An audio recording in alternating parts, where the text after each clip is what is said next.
Jewellers వారి Purvi gold and diamonds November 1st KPHP లో ప్రారంభం. ఓపెనింగ్ ఆఫర్ గా ప్రతి 3 లక్షల కొనుగోలుకు ఒక గోల్డ్ కాయిన్ ఉచితంగా పొందండి.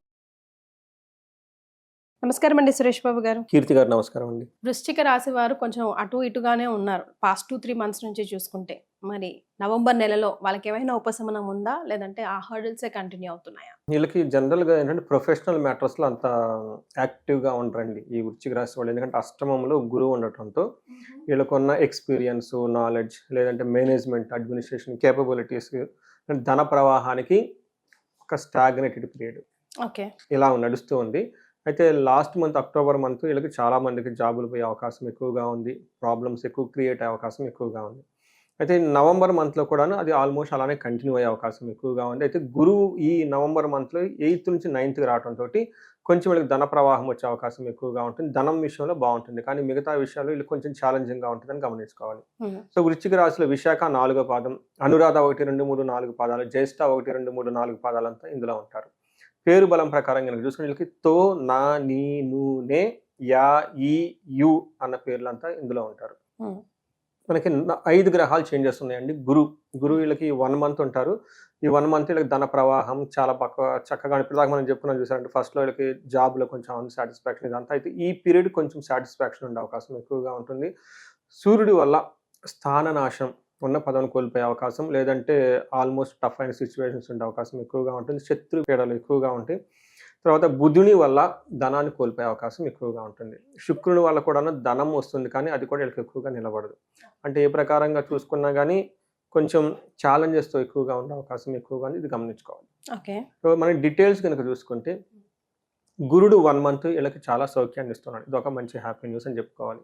అయితే మిగతా టెంపరీగా ఇప్పుడున్న 1 మంత్లో ఉన్న గ్రహాల పరిస్థితి చూస్తే కొంచెం ఇబ్బంది పెట్టే పరిస్థితిలో ఉన్నది. సూర్యుడు ఫస్ట్ హౌస్లో ఉన్నారనమాట. జన్మరాశిలోనే ఎప్పుడు సూర్యుడు ఉండకూడదు అని చెప్తారు. ఏమవుతుందంటే వీళ్ళకున్న అధికారం పవర్ అంతా సూర్యుడు లాగేసుకుంటాడు. సో మనకేం చెప్తారంటే, దేహాతి సతతం సంతాప కాలాతిక్రమణ వచ్చిన బంధుమిత్ర సుహృద్వేష చంద్రరాశిగతో రవి అని చెప్తారు.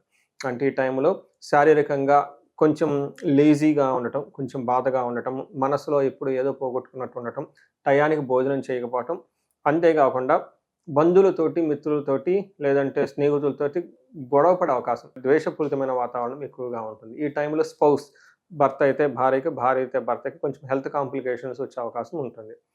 సో ఇదే టైంలో ఫస్ట్ హౌస్లో కుజుడు కూడా ఉన్నారండి. ఇది 2 బర్నింగ్ ప్లానెట్స్, 2 మ్యాలిఫిక్ ప్లానెట్స్ అక్కడ ఉండటంతో వీళ్ళకి కొంచెం శారీరకంగా హెల్త్ కాంప్లికేషన్స్ ఖచ్చితంగా వచ్చే అవకాశం ఎక్కువగా ఉంటుంది, గమనించుకోవాలి.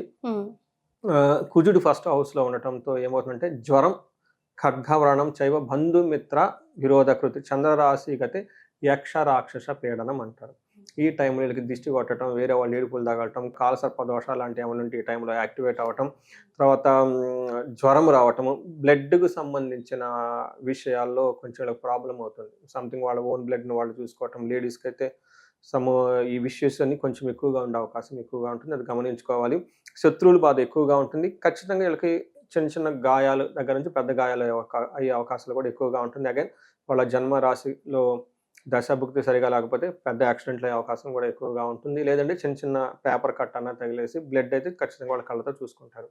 తర్వాత 12వ ఇంట్లో శుక్రుడు ఉండటంతో అగైన్ ఇది కొంచెం ప్రాబ్లమాటిక్ పొజిషన్ అని చెప్తారు. ఈ టైంలో శస్త్రపీడ, చోరబాధ, అతి క్లేశ, మహాద్భయం, కృషి రవ్యాధి సర్వవిఘ్నం శాత్ ద్వాదశగే భృగునందని అంటారు. అంటే శుక్రుడు కూడా వీళ్ళకి అనుకూలంగా లేరు అని చెప్పుకోవాలి. సో ఏమవుతుందంటే ఈ టైంలో డే టు డే యాక్టివిటీస్లో ఆటంకాలు రావటం, తర్వాత ఆయుధాల పీడ, ఇన్ కేసు ఎవరైనా కనుక ఉంటే అగ్ని దొంగలు పట్టడము, కష్టపడటము, వ్యవసాయం లాంటి బిజినెస్ లాంటి పనులు చేస్తే డే టు డే అబ్స్టికల్స్ ఎక్కువగా వచ్చే అవకాశం ఎక్కువగా ఉంటుంది. వీళ్ళకి అది ఏమంటారంటే గుప్త రోగాలు, కనపడని చెప్పుకోలేని రోగాలు ఎక్కువగా ఉండే అవకాశం ఎక్కువగా ఉంటుంది.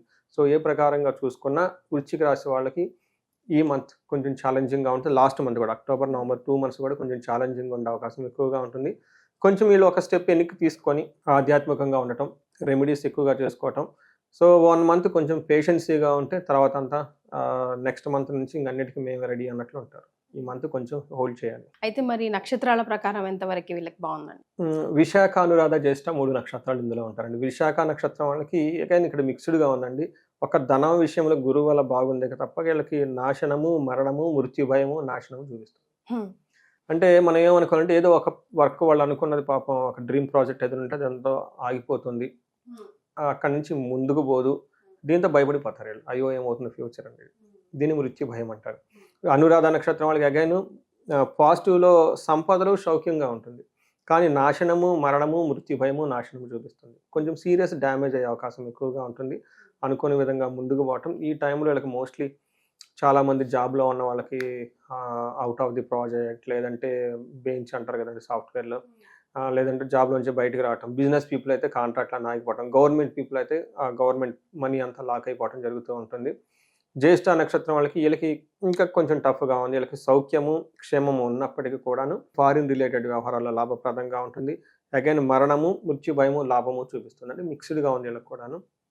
బట్ ఓవరాల్గా వీళ్ళకి కామన్గా మనకేముందంటే అనుకున్న పని కాకుండా ఆగిపోవటం, అక్కడి నుంచి అసలు ముందుకు వెళ్తాము అని టెన్షన్ పడటం, వీటితో పాటు కొత్తగా ఏదైనా పని కనుక చేస్తే అందులో పని ముందుకు పోకుండా ఆగిపోవటం, ఇవన్నీ ఎక్కువగా వృశ్చిక రాశి వాళ్ళకి నవంబర్ మంత్లో ఉన్నాయండి.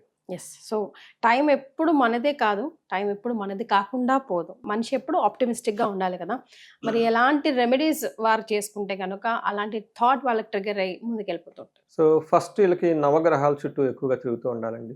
వీళ్ళు క్షేత్ర దర్శనం చేస్తే చాలా మంచిది. ఇన్ కేసు వృశ్చిక రాశి వాళ్ళు గురువు అనుకూలంగా ఉన్నారు కాబట్టి, గురువు అనుకూలంగా ఉన్న టైంలో క్షేత్రాలు తిరగటం, గురువులను కలవటం, కన్సల్టెంట్ ఇలాంటివి కలుస్తూ ఉంటే ప్రాబ్లమ్ సగం పోతుంది. ఆశ్రమాలకు వెళ్ళటం, మెడిటేషన్ సెంటర్లో ఇవి చేస్తే న్యాచురల్గా వేరే ఉన్న దోషాలు కూడా పోతాయి. ఇవి కాకుండా వీళ్ళకి సీరియస్గా ఇంకా వేరే అయినా కనుక కన్సర్న్స్ ఉంటాయి. ఎందుకంటే జాతకంలో మనకి ఇంకా తెలుస్తుంది. ఈ టైంలో జాతకంలో ఉన్న దోషాలు కూడా ఇప్పుడే బయటకు ఎప్పుడు పడతాయి. కాలసర్ప దోషం అన్నా, పితృదోష శాపం అన్నా, లేదంటే వాళ్ళు నడుస్తున్న దశాభుక్తి సరిగా లేదనుకోండి, ఇవి అన్నీ కలిపేసి మొత్తం ఒకటైపోయి ఇబ్బంది పెడుతూ ఉంటాయి. అందుకని ఆ గ్రహాలు చూసుకుంటే బాగుంటుంది. బట్ మేజర్గా ఎవరికైనా ఈ రాశి వాళ్ళకి ధన ప్రవాహం కనుక ఇబ్బంది పడుతూ ఉంటే స్వర్ణలక్ష్మి విశేష హోమం చేయించుకుంటే ధన ప్రవాహం ఖచ్చితంగా వస్తుంది. ఎవరైనా మనకి బిజినెస్లో లేదంటే జాబుల ఆటంకాలు ఉన్నాయి, ఎన్నో ఇంటర్వ్యూలు అటెండ్ అవుతున్నాము, సక్సెస్ రావట్లేదు అనుకున్నప్పటికీ మన్యు పాశుపత అభిషేకం. నాకు ఈ మధ్య చాలామంది యూఎస్ నుంచి ఈ ట్రంప్ అనే అవన్నీ గొడవలతో రావటం, ఇక్కడి నుంచి అక్కడికి వెళ్ళిపోయి ఎంఎస్ చేసి ఈ మధ్యలో జాబ్ రాకుండా ఇబ్బంది పడిపోతున్న వాళ్ళు చాలామంది ఉన్నారు.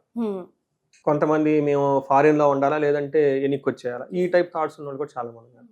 సో వీళ్ళకి ఏంటంటే బెస్ట్ రెమెడీ ఏంటంటే ఒకసారి జాతకం చూసుకుంటే తెలిసిపోతుంది. సో అనుకూలంగా ఉందా, ప్రతికూలంగా ఉందా, అనుకూలంగా ఉంటే ఎప్పుడు ఉంటుంది, అనుకూలంగా ఉన్నా కానీ జాబ్ లేవు, ఈలోపు మనకు కొంచెం ఏమైనా మన్యు పాశుపత అభిషేకం, రాహు ప్లస్ శని కాంబినేషన్లో పూజలు ఏమైనా చేయించుకుంటే కొంచెం పాజిటివ్ ఎనర్జీ వచ్చేసి జాబ్లో వచ్చే అవకాశం ఎక్కువగా ఉంటుంది. సో ఇవన్నీ చేసుకుంటూ ఉంటే బాగుంటుంది. ఇంకా వేరే ఎవరికైనా కనుక మృత్యు భయం చూపిస్తూ ఉంటే అమృత మృత్యుంజయ పాశుపత అభిషేకం లాస్ట్ మంత్లో నేను టోటల్గా 3 చేయించాను. ఇవి 1,60,000 సార్లు మృత్యుంజయ జపము, అభిషేకము, హోమము, అలా సంపూర్ణ శాంతి అంటారనమాట, ఆయుష్ సూక్తము, ఇవన్నీ కలిపేసి ఇవి హోమం లాగా. అంటే వాళ్ళు కొంచెం సీరియస్ కన్సర్న్స్ ఉంది, ఇద్దరు క్యాన్సర్ పేషెంట్లు. ఇంకొకళ్ళు వచ్చేటప్పటికి స్పెసిఫిక్ ప్రాబ్లం ఏం లేదు, బట్ వాళ్ళు ఎప్పటికి హెల్త్ కాంబినేషన్తో బయటకు రావట్లేదు. ఇలా ముగ్గురికి ఇవి చేయించున్నాం. అమృత మృత్యుంజయ పాశుపత హోమము, అభిషేకము ప్లస్ మృత్యుంజయ జపం చేపిస్తాం. సంపూర్ణ జపం అని చెప్పేసి 1,20,000 సార్లు 1,00,000 సార్లు చేస్తే ఒక 30-35 మంది బ్రాహ్మణులు కూర్చొని ఆ జపాలు చేసి ఆ జపతీర్థం వాళ్ళకి ఇచ్చి అభిషేకం చేసి హోమం చేస్తే వాళ్ళకి పాజిటివ్ ఎనర్జీ వచ్చేసి ఖచ్చితంగా పాజిటివ్ ట్రాక్లోకి వచ్చేస్తారు. సో మనకి ఉన్నాయండి. అంటే ఆయుష్ అంటే ఏంటంటే కంటిన్యూ అండి, మృతం అంటే ఆగిపోవటం. ఎప్పుడైతే మృతం వచ్చిందో ఆయుష్ దానికి కౌంటర్ ఎఫెక్ట్. ఇవి చేస్తే కంటిన్యూ అవుతారు. So we cannot hold anything so longer కదా, but we can extend that. అంతే కదా.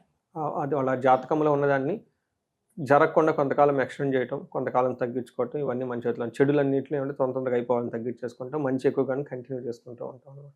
ఎస్, ఇదే ఫస్ట్ రెమెడీ చెప్పాలంటే కదండి. స్టార్ట్ ద న్యూ బిగినింగ్ అన్నట్టు.